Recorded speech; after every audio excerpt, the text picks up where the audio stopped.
Definitely a pervasive theme in the financial markets. We've seen the vast majority of corporate debt issuance, and we would argue a bit more aggressive of late, targeting longer term maturities. So it's not just what debt do we have maturing in the next year or two, but it's companies actively going out and looking at their capital structure, at opportunities to substantially reduce borrowing costs. And that's been probably one of the broader themes that we've seen in the corporate bond markets.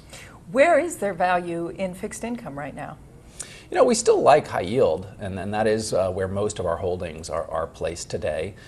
We think a lot of companies that have good businesses and have had over-levered balance sheets maybe have really been given a nice lifeline, the ability to refinance, to extend maturities, create runway, and ultimately create that free cash flow to let them de-lever.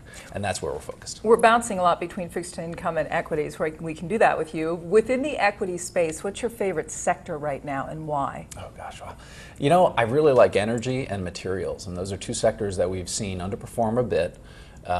Stocks have been more flat, to tell you the truth, over the last 6 to 12 months. So they've underperformed the broader market, yet we continue to see reasonable prospects for economic growth, not just in the U.S. but globally, and those are areas that we think ultimately will perform well on a relative basis to the broader market. Now that it does mesh also with our objective, very strong dividend yields in those names and strong balance sheets as well. And is that big oil?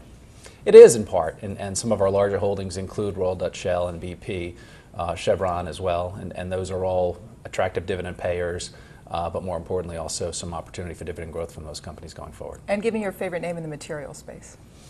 You know, I would say BHP Billiton or Rio Tinto, both. We like the diversification that we're getting, not just kind of an isolated commodity exposure, but really an opportunity to present across the whole sector.